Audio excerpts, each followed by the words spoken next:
Generating enough force. Now, as power athletes, it's actually very ideal and important that we learn how to do this. We've all had those moments where we wish we could build enough power throughout our bodies and use that same power and force to push us through those tough times, those challenges that we might come across.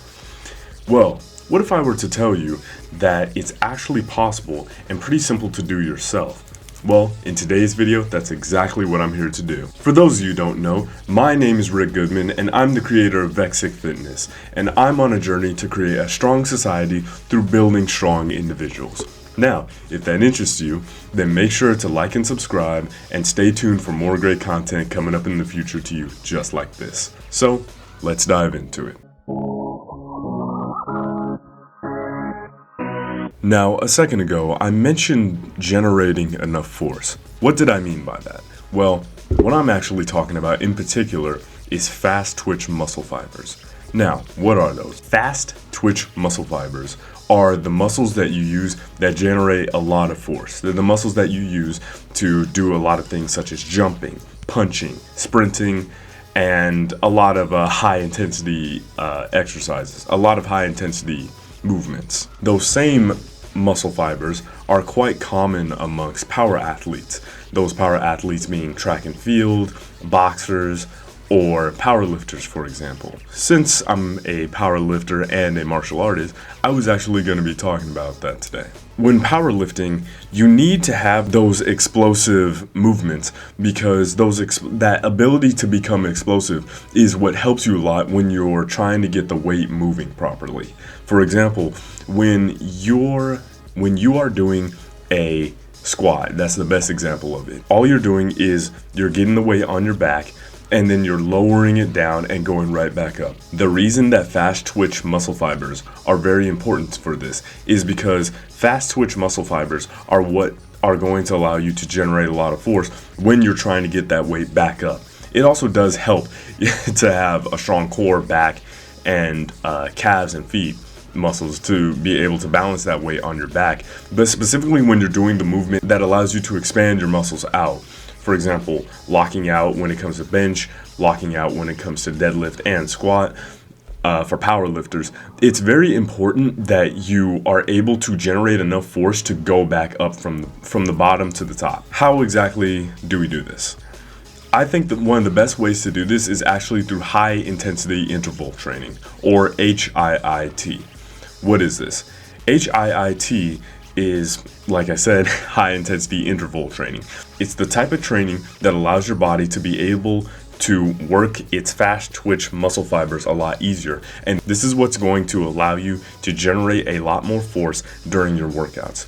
Now, how exactly do we work this? For martial artists, it's more diverse. Martial artists, at least in my experience, we would do things where we do a lot of body weight exercises, mainly because you're trying to fight within your weight class, and martial arts, you are trying to move your body around in a lot of different ways. There's not really one martial art that I can think of that's very stiff, that's very that's very stiff. They all have a lot of dynamic exercises and they all use a lot of fast twitch muscle fibers because you need to be able to generate a lot of force when you're trying to go for a hit. One of the best examples of that when it comes to training is that you're using your fast twitch muscle fibers to do things such as kicks, punches, knees, such as flying knees, and I want to say throws as well when you're throwing somebody, because you have to use a lot of weight to be able to do a lot of strength to be able to move weight in a certain way. I know you use a lot of momentum for your body as well, such as in judo or hapkido, but that's besides the point. You're still going to need some form of strength to be able to do that. Otherwise, the person's going to grab you back and flip you. It's a very weird thing that I've had happen to me before. During sparring. So anyways, a lot of people think that they are basically born the way that they are. You can't really change how you train, or you can't really change your physicality based on your genetics, but I beg to differ. There are certain advantages that certain people have. For example, a lot of black people, specifically sub-Saharan African descent, we, like me, we tend to have a lot of fast twitch muscle fibers due to just basically natural selection, but also one of the reasons that we tend to dominate sports such as boxing and MMA is because we typically have long limbs and shorter torsos, so it gives us a lot of range when it comes to punching and kicking and a less of a surface area to hit back at. But I digress. I'm not really here to talk about genetics. I'm more so to talk about the actual physical training. So when you're trying to train your fast twitch muscle fibers, you have to train them in a way that generates those muscle fibers just like you would any other muscle fibers. You work them enough so that they are taken to their limit, and then they're taken to their limit, and then they, during a rest period, are able to relax and repair themselves more. That's one of the reasons why, even though you might naturally be built for something such as endurance rather than for sprinting, when it comes to, say, track and field versus, like, when it comes to 40-yard dashes versus a marathon race, it's still important that you train both. That's one of the reasons why, even though in Muay Thai, we would train a lot of regular cardio to ensure that we can last as long as possible during the fight. You know what I meant by that. So that we can last as long as we can during the fight. It's also important that we train our ability to explode a lot. That's one of the reasons why my original coach, he would have us do burpees, lots of push-ups, specifically clapping push-ups, jumps, sprints, and other exercises along those lines, because they allow your body to generate a lot more force. And when you do that, it allows you to strike a lot easier. And again, you want to master your body. That's one of the reasons why martial artists do so many dynamic exercises. But we're doing powerlifting as well, so I think it's important that we try to get overall strong so we're not just stiff. That's one of the reasons why you'll see bodybuilders, they never really run. So bodybuilders who never really do cardio or run, that's one of the reasons they look so stiff when they're trying to move, is that they don't train those muscles. When it comes to generating a lot of force with weights, that's one of the reasons why we do exercises for powerlifting, such as Bulgarian split squats. I'm going to say a lot of leg exercises. I know a lot of guys hate doing legs. Legs are very important to be able to boost your testosterone and even help you out with other lifts. So don't whine, just do legs. Bulgarian split squats are one of the key ones. Jump squats, Thai squats, which is a very weird thing, but it's a jump squat where you go in and out. In and out. That's a Thai squat, or at least what we call Thai jump squats. You need to also be able to hold your regular squat at the bottom and then generate as much force as possible, bringing it back up to the top. We call those tempos. So you're going slow, slow, slow, and then you can do a pause squat and then try to explode as much as possible. That's going to train your body to be able to react properly when you have that much weight under tension. It's very important that you explode when you do a lot of these things, because if you don't, a lot of the time you can end up being trapped under that weight. Again, there is a limit to how much you're doing this. I'm more working off of bro science and my experience, but from what I understand, that's the reason why you do that, because I used to not do that. I used to just go slow down and slow back up, but that wasn't really helping my body develop its ability to explode on the way up, specifically with squats, but I also do this with bench as well. When you do this, it allows your muscle fibers to be trained and conditioned in a way where it knows that under this tension, it is able to generate enough force to be able to explode afterwards. But that being said, when I took a break from Muay Thai and I started really getting into powerlifting these last couple of years, I realized that I was able to deliver a lot of really strong hits. Martial arts isn't all calisthenics, it's not all bodyweight exercises, but it is very heavily emphasized in that field because, like I said, you need to master your body, you need to be able to move around, you need to be able to dodge, to hit, to kick, to flip people over, to wrestle, etc. It doesn't matter the martial art. You need to have a lot of dynamicism. I don't know. You need to be dynamic so that you're able to move around and control your body a lot better.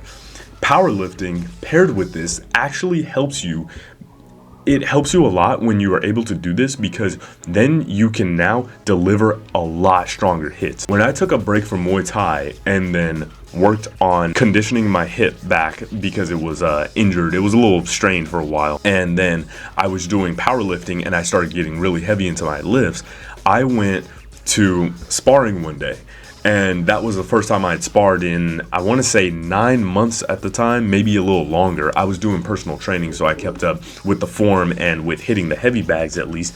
Also a great way to make sure that you're doing HIIT training.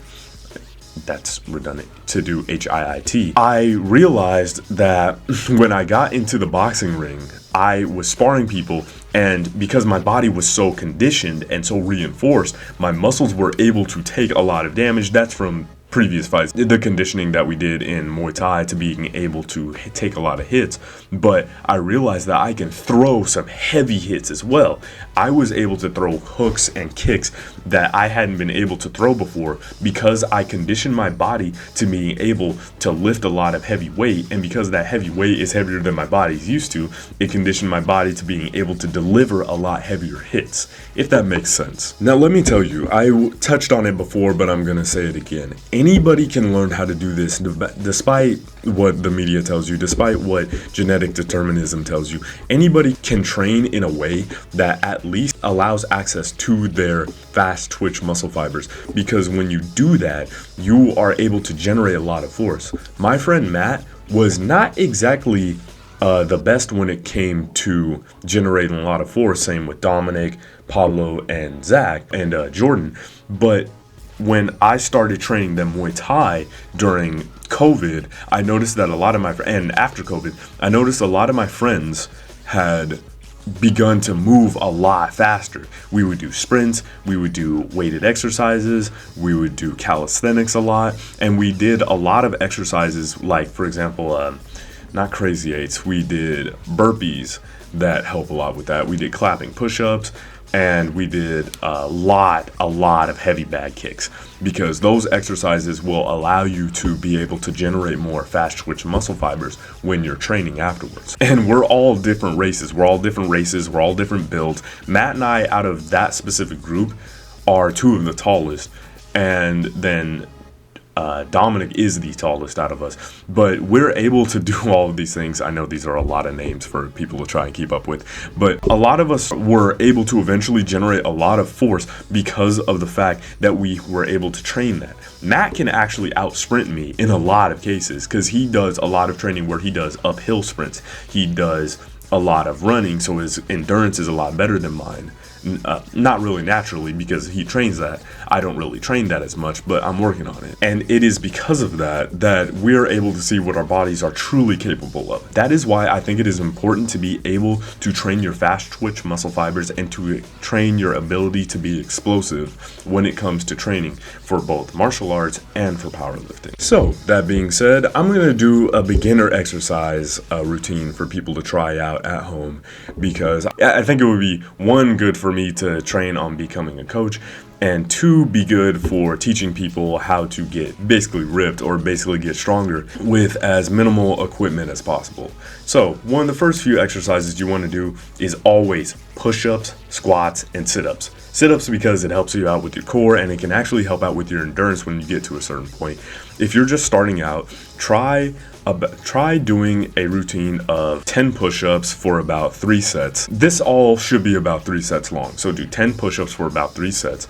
Jumping jacks to warm up for about 1 set of 25. Squats, do same 3 sets of 10. And then sit-ups, do about 3 sets of 10. Or if you want to kick it up a notch, do 3 sets of 15. That should be 45 sit-ups altogether. Then you want to train with shadow boxing. You also want to train fast twitch muscle fibers by doing short, quick, weird bursts of agility. One of the things I like to do is box jumps.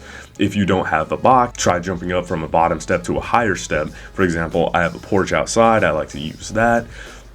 We would also do box jumps where you basically sit down on a box, kind of like how I'm sitting right now, and then you jump up out of the seat and then sit back down from that jump. So give those a try. And then for people who are beginning with weightlifting, I definitely recommend squat, bench, deadlift. Obviously, do a lightweight, lot of reps. And I actually had a video short that I posted where I was doing a bench press, and it was after I just finished my PRs for the last couple weeks from rehabbing from my finger. And I was going slow on the way down, holding the bench for a couple of seconds, and then trying as fast as I could to explode up off of that. I only went up to 145 pounds, but that's good because it teaches your body to do that with lower weights. And as you go further along your journey, you're able to do that with heavier and heavier weight. And it obviously won't move as fast, but you'll be able to train your body in a way that helps with that explosive movement when you come across those challenges. So that's it for today. And if you like this video, make sure to like and subscribe, and we'll come to you with more content in the future. And we will see you in the next one. Peace.